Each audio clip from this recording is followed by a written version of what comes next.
Okay, here's the plan. Instead of having this opening, this is a 3-inch pipe. This is a 3.5-inch pipe outside diameter, which makes the inside diameter maybe 3 3/8. And this is a 1 7/8 inch opening.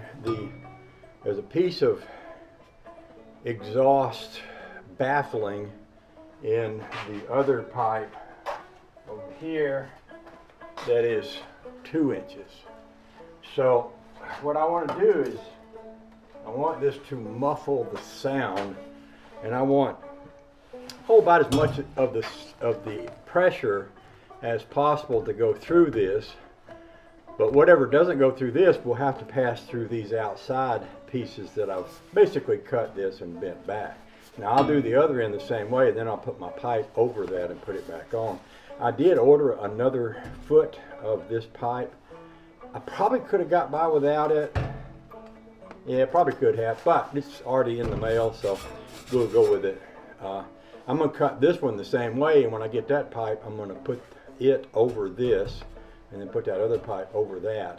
And that will be my plan for an additional muffler inside the header pipe. And obviously this box restricts exhaust somewhat, but it's not a drag racer. It's good enough. It's good enough for me. So we'll do the other end.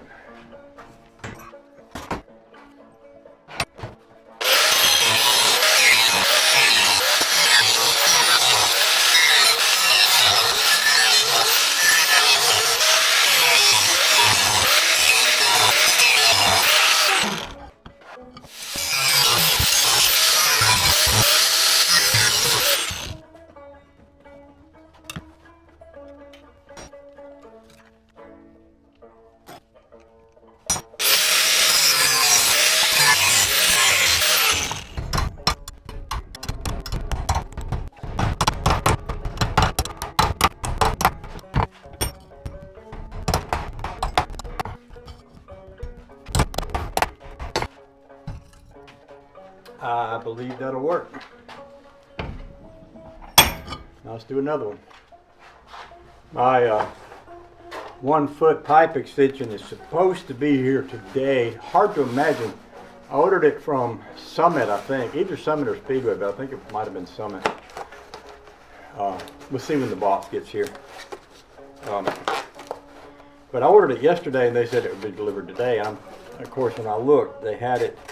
I guess they have stores, and they have one down in McDonough, Georgia, which is really not too far from here. So I guess they just, right from the store, just ship it right up here right quick. Pretty short distance, really. I could drive down there in, about an hour and a half, 2 hours, something like that. But anyway, I hope it comes today. I'd like to get this back together, get it on the Studebaker, and then adjust the work on the carburetor. I was talking about putting this carburetor on that one, but what I may do once I get these back on there is just reset the choke, crank it again. Because the way it was acting the other day, Josh was driving it, kept going dead, and it was driving just like one would drive if the choke wasn't choking at all. And I noticed a couple things the other day. I grew up with carburetors. I grew up with cars that didn't run very well. I grew up learning how to feather the gas, or basically it's when you work your gas and your clutch and your brakes and everything to keep the motor running when the motor really isn't going to keep running if you just mash the gas. And Josh was down the other day and he'd let it sit there and he'd put it in gear. As soon as he'd mash gas, it'd go dead. Well, you have to feather it. In other words, you have to kind of slightly pump it and work the throttle. There's an accelerator pump in there. And if you work the throttle a little bit, it'll squirt a little extra gas in there, which makes up for not having a choke that's closed enough. Because all the choke does is make your fuel richer, and pumping the throttle kind of does the same thing. But I didn't go through the process of explaining it to him because he was, he's not going to live in a world where he has to deal with carburetors. He was talking about his truck. He's got a truck. He said, there's really no need for me to ever buy a new truck because this is a good truck and it doesn't have many miles on it. And I'm thinking, yeah, that's good thinking there. If you hang on to it, it'll be worth more. You know, if you got something good and you hang on to it, sometimes it turns out to be worth more than you thought it would. But where was I going with that? There was something I was going to say. Oh, I was just saying, there's no need to teach him to drive a car with a carburetor if you don't have one. So, anyway, let me get on with this. I'll stand here and chitter chatter away and waste y'all's time. And oh, look, I got little extension legs. I'm using this little tripod today. I sold my big one, but I have another big one, but I think it may be, I've lost track of it, but I'm pretty sure it's down there in the other garage. I have a boatload of tools down there, and that's what's on my list. As soon as I finish this, well, I got some spray paint for these headers too. Supposed to be flame proof, 2,000 degree. What I'm going to do is I'm going to take these pipes. Bill painted these with black paint, and of course they got hot and all the black paint fell off them. So I'm going to spray these and the new piece. This header over here was probably chrome or stainless steel, but that stuff, as it gets hot, it turns like that one's got some blue color on it, and it darkens. So I don't expect it to stay. I could spray some of this paint on there, but I wouldn't expect it to stay on there very long. But this might help those pipes to look good for a day or two before the heat burns that up. I'm trying to think. There was some other things on my mind that I might have wanted to talk about, but I talked about Luke Palioka already, and I may be at a moment in time where I don't have anything to say. Isn't that fabulous? Good for y'all. Y'all don't have to listen to me.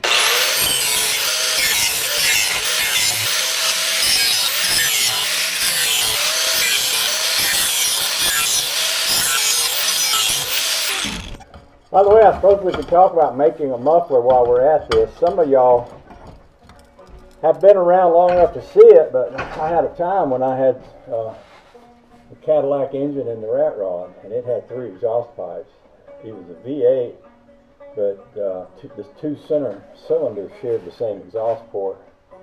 And I made exhaust baffles out of brass screen. What I would do is roll the brass screen up and stick it in there, because what a muffler does is it gives sound someplace to go where it can't escape. And a lot of times you can create a muffler just by building compartments where the sound will reflect. So if you put a blockage here and a blockage here and a blockage there, that sound will hit this, hit that, hit this, and so forth until it goes on out. So you're basically, even though the gas flow does make it out, the different things in there that's causing the sound to ricochet makes it quieter, and that's what this will do. This has a center opening with a covering with holes, and then it's packed with fiberglass. That's why they call these glass packs. And when that sound goes through those holes, it hits that fiberglass, it dies in there, it doesn't reflect. And the same thing with this, where I'm cutting these notches, that sound is going to have to break up and go through these notches and then do it again here. So even the sound that goes around the outside should be quieted. So I have it quieting on the inside through the fiberglass muffler passage, and then quieting the exhaust that go on the outside through the ricochet of the sound on all these little things as it goes by. So, pretty easy to make a muffler. This cherry bomb setup, I believe, was cheaper than the setup that they have, like in that pipe. There is a baffle in that pipe, but all that is really is a reflection chamber. In other words, there's a lot of sound being ricocheted around, but there's no glass pack in that, and the glass pack literally deadens the sound when it hits it. So I'll stop talking and get back to work. I should have flipped my visor up because it fogged up with me talking while I was doing that. Oh well.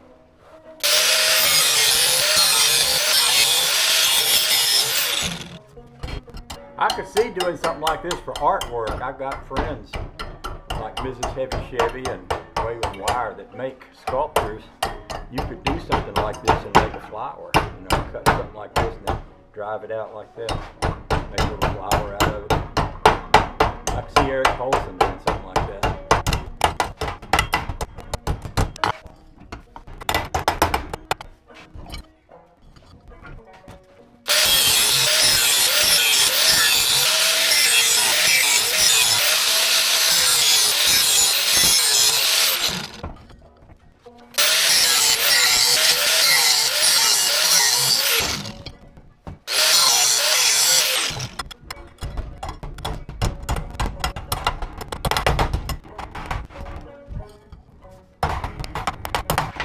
That's both of them.